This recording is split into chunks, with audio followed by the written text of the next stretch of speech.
Hello everyone! This is Mathfinder, the home for every math nerd's Pathfinder organization needs. If you're new here, welcome, and we're so glad to have you. If you've been here before, welcome back, and thank you so much for your continued support.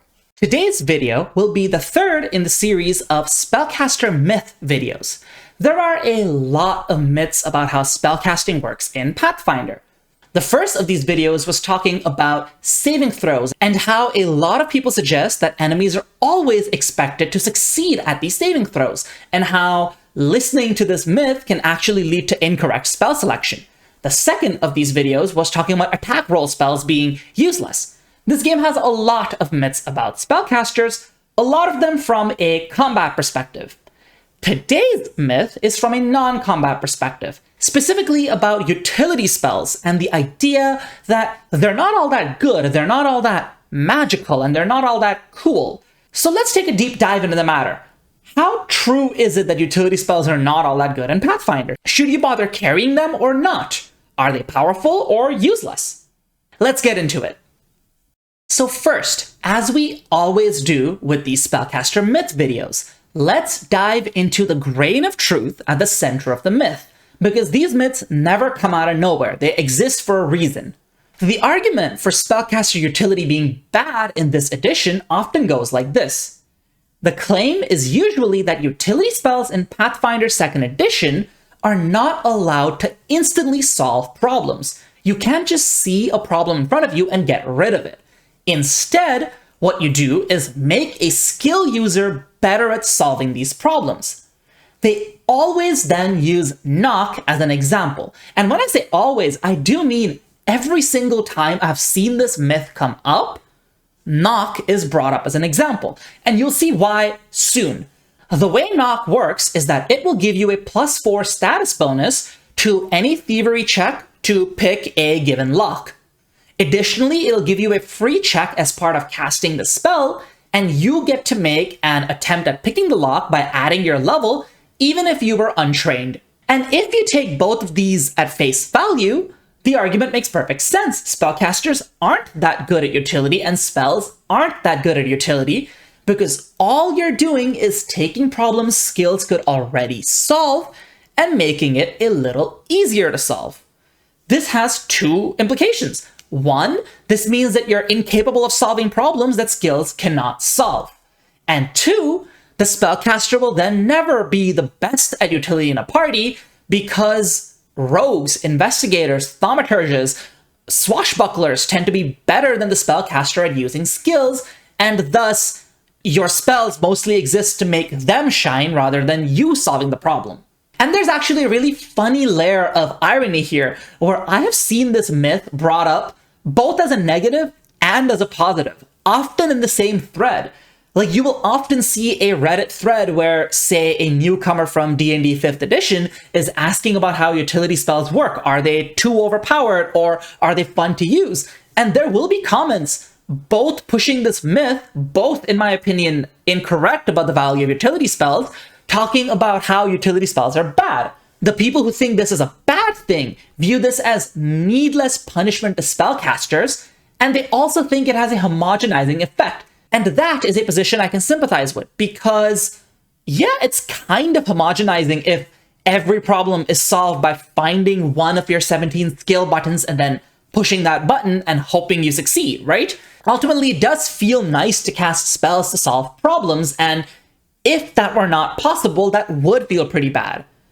And then the people who present this as a positive are usually the ones who think that skill users just don't get to shine in, say, D&D 5th edition or Pathfinder 1st edition. Magic should not be allowed to trivialize challenges, because this lets skill users shine, and this lets the GM put a reasonable challenge before you. And I can sympathize with this position too. That being said, regardless of which of these two extremes you would fall in, the idea that utility spells just can't solve problems isn't true. Knock is an exception, and spells that behave like knock are an exception. I'm not saying such spells don't exist. Some utility spells, a minority of them, do have the problem in heavy quotations there, of behaving like knock, where you don't just get to instantly solve a problem. But many Many spells do not have this problem. The vast majority of them do just get to solve problems that are put before you. And finally, a point that is a little tangential to everything else in this video, subsystems. Victory point subsystems, if run in a particular way, will overemphasize skills and skill users and underemphasize magic and its problem-solving capabilities. I will cover this at the end of the video with some advice geared towards GMs to make sure that this is not a problem at your tables. Let's first talk about the knock problem, and if it even is a problem at all. The core problem here is that it's a matter of expectations. Knock in Pathfinder 2nd edition is designed to only give you a small bonus, and again, emphasis on the quotes, I know it's not small, but the best use of knock is therefore to supplement a specialist who was already good at picking those locks. The expectation mismatch comes from the fact that in other D20 games, it didn't used to work that way. In Pathfinder 1st edition, it used to give you a huge plus 10 bonus. And in D&D 5th edition, it just solves the problem. It just unlocks a lock. So why is knock not allowed to work that way in 2nd edition? Why is knock designed this way? Why are other similar spells designed this way? So let's get a little bit of a slice of spells that behave in this way. Obviously, there is knock's counterpart, lock. It locks a door and then adds to its DC or replaces the DC with your spellcasting DC, whichever is higher. Vanishing Tracks behaves very similarly. It covers your tracks and someone tracking you goes up against your cover tracks plus 4 DC or against your spellcasting DC. Liberating Command doesn't have design symmetry with any of the spells mentioned thus far, but it still belongs on this list, and you will see why when I start delving into the reason for why these spells are designed this way. And then there's also Pocket Library, a spell designed to give you a boost to your recall knowledge. The size of the boost and the number of times you can use it varies depending on how much you have heightened the spell. This is not an exhaustive list. There are plenty of spells that have this problem. We're just taking one slice of it. The commonality between these 5 spells and all spells that suffer from the knock problem in terms of utility is that in fiction, these spells are pitting your magical skill against something that can fight back, something that can resist what you're doing. For example, knock goes up against locks. Locks can simply be designed to exist in a world where the knock spell exists, and therefore, when you're using knock, you have to make a check. You have a good bonus to that check, but a masterful enough locksmith might have made a lock that's just too hard for you to pick despite your magical skill. They're just that much more skilled than you, specifically in lockmaking. The opposite is true for the lock spell. You have magically sealed a door shut, but that doesn't mean a thief can't be skilled enough to pick this lock in a world where they know that magical locks exist and have learned to pick them. Vanishing Tracks. Yes, you're covering your tracks magically, but a very skilled foe might still be able to track you down. And now you can see why Liberating Command is on this list. It doesn't just free your friend from whatever trap they're up against. Even if you use it out of combat against a hazard, that hazard might have been designed accounting for how magic behaves in this world, and so your friend still has to attempt to escape. Pocket Library doesn't just give you information about what's in front of you. You pulled a book, whether you actually had knowledge about what's in front of you, and whether you opened the right page in the heat of the moment, you have to roll to find out. You have to actually make that recall knowledge check. You got a pretty big bonus to it, but it's still ultimately a check. And that is the core of why the knock problem exists. When we are talking about the minority of utility spells, where you are trying to solve a problem that was imposed on you by some other foe, their skill is pit against your skill at solving this problem. You make a certain check, it goes against the DC that they set, or you set a certain DC and they make a check against your magic. And this design might look bad to somebody who has those expectations set from other games like Pathfinder 1st edition or D&D 5th edition, but in my opinion, this is just stable world building. The designers are effectively just saying that the non-magical characters in this setting are still skilled. They're capable of fighting back against magic. They have developed countermeasures against magic, even if they're mundane. And therefore, when you try to use these spells that are directly pitted against something else that somebody skilled could have done, you have to actually make a check, because this is a battle of your magical skill versus whatever skill they're using against you. In my opinion, this leads to much more stable world building. This world building problem is very real in D&D 5th edition, where a lot of these spells are just allowed to solve the problem outright. The existence of knock means mundane locks in any place with any importance are effectively worthless. If you have a non-magical lock, it makes no sense. A single casting of a knock spell will just break it with no check, no matter how masterful the crafter of the lock was. And then the knock spell has this roundabout downside built in, where it makes a huge sound that attracts every guard in the area. But if you had guards in the area powerful enough to threaten the person who cast knock, you wouldn't need the lock in the first place. Those guards would just be standing at the door. This just creates a weird circular arms race where the GM is kind of incentivized to world build in a way that knock is ultimately useless, because if it wasn't, it would just solve every problem.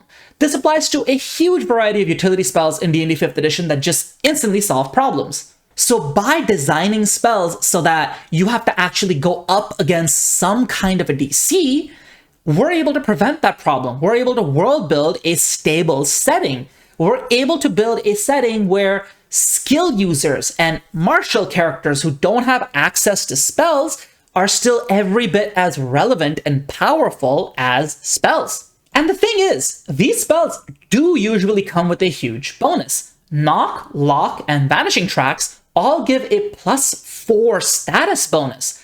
That is a pretty large bonus. It may not look as big as Pathfinder 1st edition, where it was +10, but remember that in Pathfinder 2nd edition, every +1 on a skill check matters twice as much, because you're taking success chances and bumping them to crit success chances, and you're taking failure chances and bumping them to success.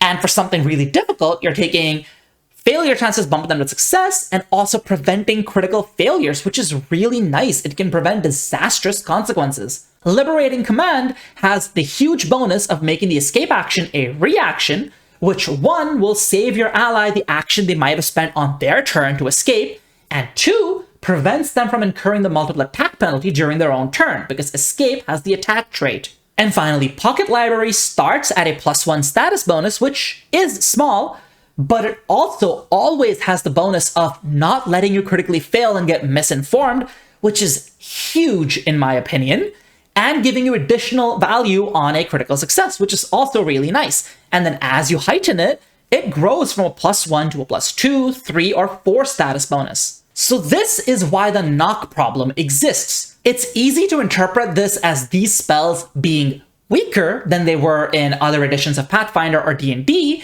but what's actually happened is that mundane, non-magical skill has been made stronger, and this is just the mathematical abstract representation of it. And you've gotten some very nice bonuses to compensate that as well.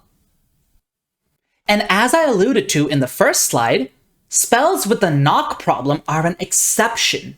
The vast majority of utility spells in Pathfinder 2nd edition will just solve problems. The key here is that these are environmental problems in some sense or the other. Anytime a problem will directly pit you against the skill of a powerful foe, the craftsmanship of a powerful item, or just the sheer rarity of something you're encountering, like a foe you're trying to recall knowledge about. Anytime you're being pit against one of those, you have to make some kind of a check with your magical skill, or provide some kind of a DC that the enemy can attempt to overcome. But anytime that's not the case, you just get to solve the problem. And that's for the majority of spells. We can start right at cantrips at a rank 0, so to speak. Bullhorn just lets you speak much louder. Deep Breath lets you just breathe underwater for a very long time, and once you get to a higher level and it starts automatically heightening with you, you can hold your breath for so long with the spell that you can cast spells underwater or in a suffocating environment with no problems. Message simply gives you telepathy. Root Reading simply reveals enemies to you if they have passed through an area of plant life. Air Bubble simply lets you let an ally breathe. Ant-haul, carry-all, they simply let you carry more stuff. Helpful steps simply addresses any problem you had with verticality if a ladder or stairs would have addressed it. Augury simply lets you ask a question to the GM. Gecko Grip lets you just climb. It's not like you have to make athletics checks for those. Invisibility just makes you undetected. In fact, invisibility is one of those examples of utility spells that's much stronger in Pathfinder than it is in D&D 5th edition because you're just invisible. You're undetected automatically, and even if the enemy finds you, you're actually much, much, much harder to keep track of than you would be in D&D 5th edition. Speak with animals lets you speak with animals. Water breathing, water walking do exactly what the spell's name suggests. Clairaudience lets you just listen in on a conversation, breaking line of effect across a wall. Third rank is also where you start seeing the permission of these utility spells start climbing up. Dream Message lets you contact somebody at the other end of the world. Shared Invisibility lets you make everyone invisible. Speak with Plants will just let you do that. At 4th rank, you get Airlift, Clairvoyance, Fly, Translocate, all of these being spells that solve a wide variety of utility problems. And as you level up, you're only going to get greater and greater permission. At 5th rank, you're going to unlock Sending, which is like a much upgraded Dream Message, and you're going to unlock Scouting Eye, which is way better than Clairvoyance. And these utility spells often let you solve unsolvable problems. There is no skill proficiency or general feat in the game that lets you non-magically be telepathic. There's nothing that's going to let you send a dream message across the world or talk to animals unless you have some kind of a magical class feature letting you do so. Being invisible is very different from being stealthy, until the very highest levels at least, but at that point invisibility spells get even better. Flight tends to be a lot better than jumping. Teleportation is something skills definitely cannot replicate, and your permission only gets greater. 4th rank Translocate is a short distance teleport. At 5th rank, you get a medium distance Translocate. And at 6th rank, you get Teleport, which lets you teleport across to a different city. And as you heighten it, goes across to a different city, across to a different country, across to a different continent, across the planet, or just to a different planet. So Pathfinder 2nd edition is full of utility spells that just let you solve problems. This is not an exhaustive list. I just chose 3 to 4 spells at each relevant rank that I remember having solved a problem in recent memory in a recent game. But there's just dozens of good utility spells.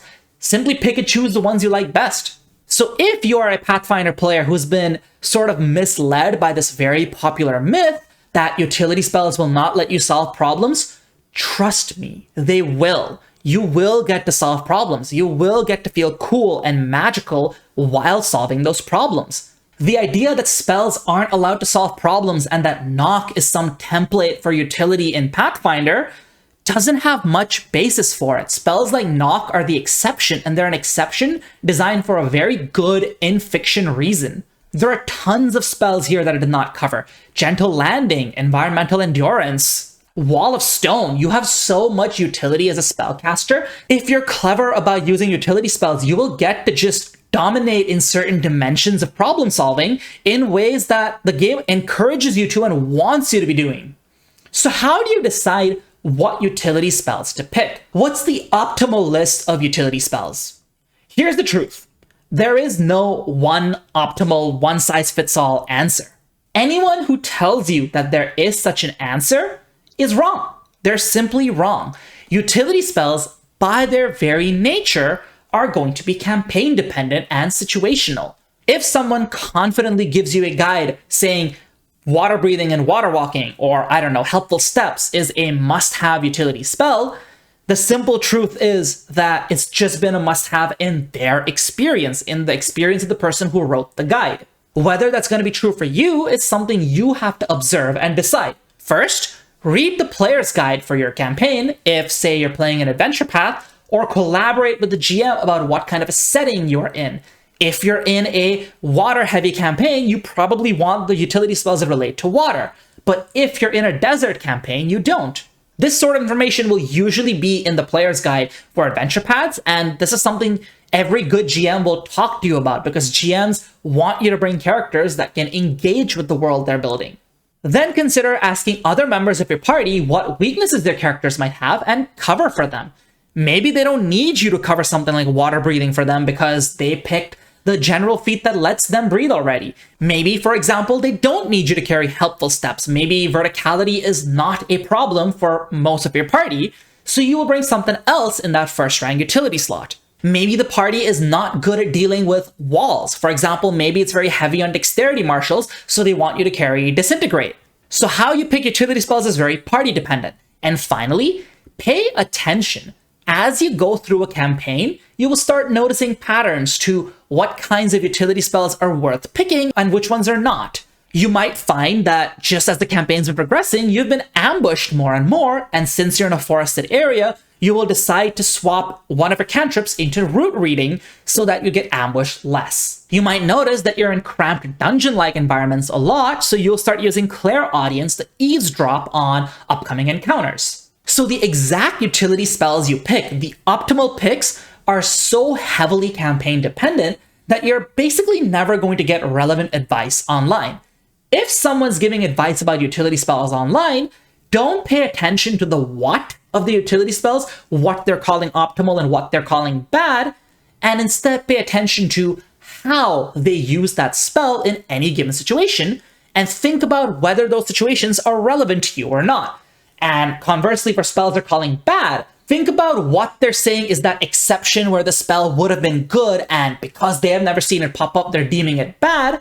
And then think about how often what they're calling an exception is just a common situation for you and your campaign and your party. So to summarize, utility spells in Pathfinder are great.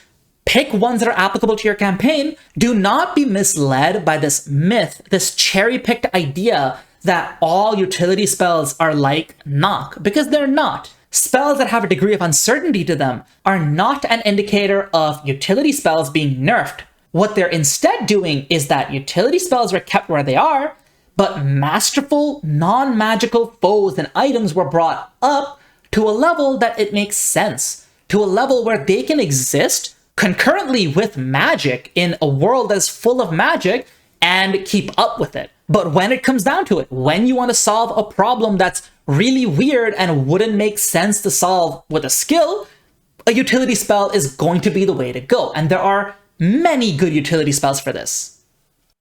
Wait. So are spells just outright better than skills? Remember, some folks celebrated the idea that spells were not allowed to solve problems outright. Why did they do that? In my opinion, the answer is self-evident, but let's delve into it anyways. Lots of people want marshals to feel epic and badass. At high levels, they even want them to feel legendary or mythical, demigod-like, as some would put it. This is a really common request among fans of D20 games and other adjacent high fantasy games. Now, marshals' primary dimension of doing things, aside from hitting enemies harder and harder, is skills. Athletics, acrobatics, medicine, stealth, all of these things need to feel better and better as you get into higher levels to make sure they're keeping up with the better and better spell permission. Skills having their own thing is very important for marshals to feel good, because otherwise they will not feel like they belong alongside the spellcaster in the same party. This is why some players celebrate the idea that spells cannot just solve utility problems. They're not just trying to be mean to spellcasters, they want marshals using skills to have their own thing. So is this a bad thing? Has Paizo done a disservice to the above crowd? Does being able to solve problems automatically make spells so much better than skills that we have a balance issue? Clearly, the folks who celebrated the idea that spells were not allowed to solve these problems, the myth that they're not allowed to solve these problems, thought that this was true. They thought that if spells could do this, skills would be redundant.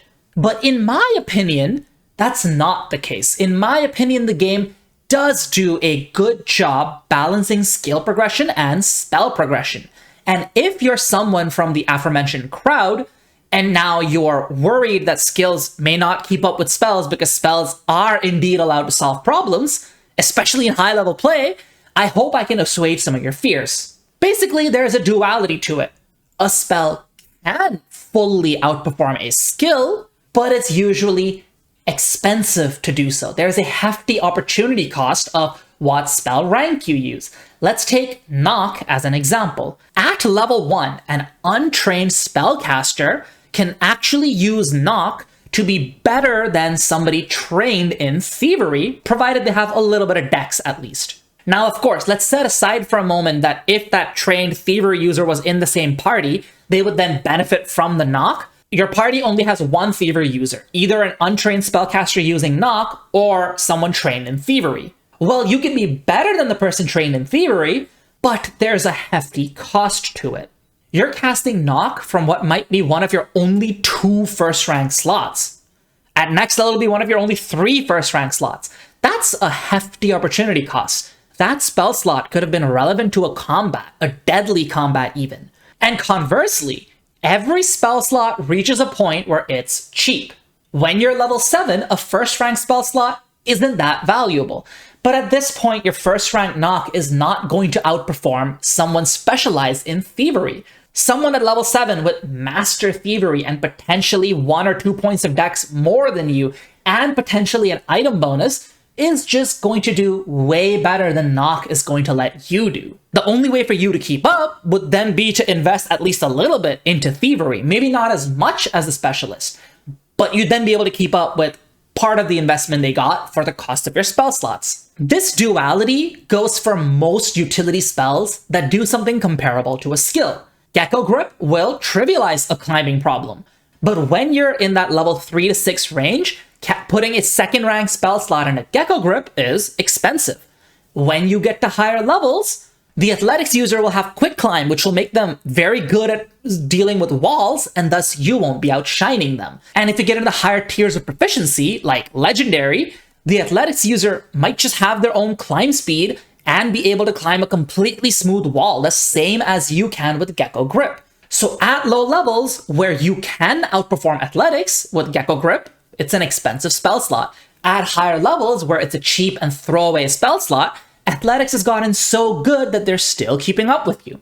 Same is true for flight versus long distance jumping. The same is true for example, alternate senses. At 5th and 6th ranks, spellcasters usually unlock the ability to detect enemies who are invisible via spells like See the Unseen and Elemental Sense that last all day long. But in the highest levels, a high perception marshal can just spend a general feat to pick up True Sight. And their True Sight comes with auto-heightening and a higher counteract modifier than your 5th and 6th rank spells. So they're actually better than you because they're heavily invested.